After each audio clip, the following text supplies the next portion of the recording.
When my phone rang that morning, I didn't recognize the number. The voice on the other end sounded faint, trembling, like someone trying to hold on to the last edge of pride. "Ryan," she said, "it's me, Maya." For a moment, I couldn't speak. I hadn't heard her voice in 3 weeks. Not since the night she slammed the door behind her after one of our endless arguments. Hearing her again from a hospital bed felt surreal.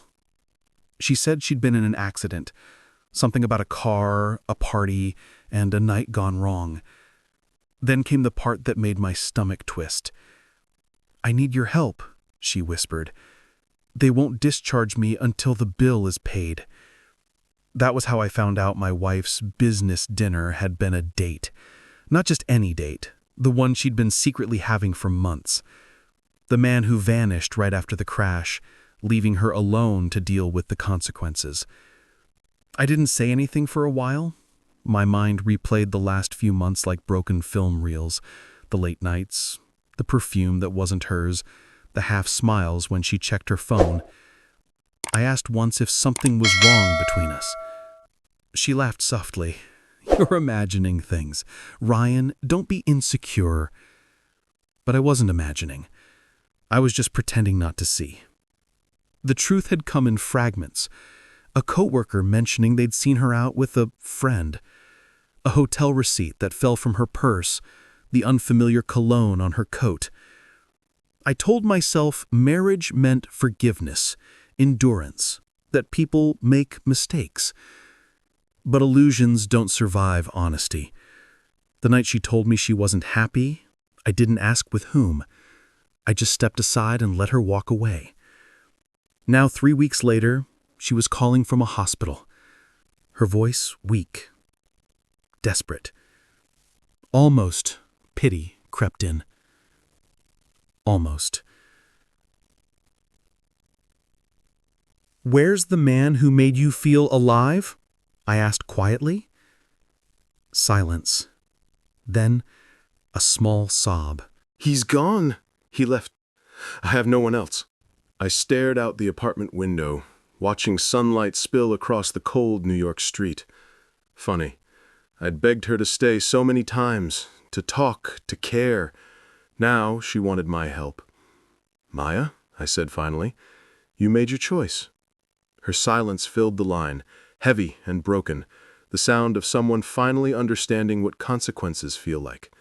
I could hear the background noise of a hospital, beeping monitors, a nurse calling out instructions, the faint hum of suffering. She tried again. "Ryan, please, I know I hurt you, but I don't have anyone else." Those words hit differently. I don't have anyone else. Once, years ago, I'd said the same thing to her, back when I lost my job and couldn't pay rent. She'd brushed it off, said she needed space. Back then, I thought love meant patience.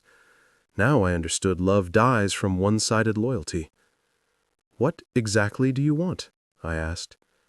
"They won't release me until the bill is paid," she said, her voice shaking. "My card was declined. My parents won't pick up. Please, I'll pay you back." I almost laughed, not from humor, but from disbelief. It's strange how betrayal reshapes sound. Even her breathing carried guilt now. Once her voice had been warmth. Now it was hollow, like the ghost of a melody that used to mean something. "You didn't think of me when you left," I said quietly. "You didn't think of bills then, or promises. Why now?" "Because I thought he cared. He told me I deserved better, that you didn't see me. But when the accident happened, he ran. He didn't even look back." Her voice broke completely. "Maybe this is your wake-up call," I replied. There was a pause, then a bitter laugh. "Guess karma doesn't wait long, huh?" I didn't respond, because even though she was the one lying in that hospital bed, I was the one who'd already survived the real crash, the one that destroyed trust. "I'll think about it," and hung up. That night, I found myself parked outside St. Luke's Hospital. The building glowed under the city's cold fluorescent lights. I told myself I wasn't going to go in, that I just wanted closure. But closure has a strange pull. It whispers that peace needs one more look, one more goodbye. Inside, the air smelled of disinfectant and exhaustion. I asked her room, pretending to be her husband. Old habits die hard. I'd always been the one to show up when she needed saving. Through the glass window, I saw her lying there, pale, bruised, smaller than I remembered. The woman who once demanded freedom now looked like she was finally paying for it. Her eyes widened when she saw me. "Ryan," she breathed. "You came." "I did, but not for the reason you think." She tried to speak, but her voice trembled. "I didn't mean for any of this to happen. No one ever does, but choices always send the bill." I glanced at the paperwork on the side table, the total, the forms, the unpaid debt. It wasn't just money. It was every broken promise stacked neatly in print. "You wanted independence," I said softly. "Now you get to pay for it too." Tears streamed down her cheeks. "Please, Ryan, I don't have anyone else." This time the sentence didn't pierce. It passed through me like wind over stone. "You used to," I said, "but you burned that bridge the moment you found someone else's arms more exciting than the ones that held you when you were lost." Her hand trembled, reaching for me. "You're still angry." "No," I said quietly. "I'm finally free." I turned and walked away. Behind me, the steady beeping of the monitor carried on, indifferent to regret. A nurse called out, holding a clipboard.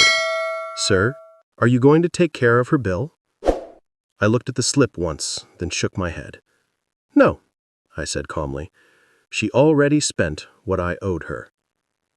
Outside, the night air hit me, cool, cleansing, final. My phone buzzed in my pocket, but I didn't look. For the first time in 4 years, silence felt like peace. I started the car, glanced once in the mirror at the hospital lights fading behind me, and exhaled. For years, I paid every emotional debt she left behind. Tonight, I left the last one unpaid.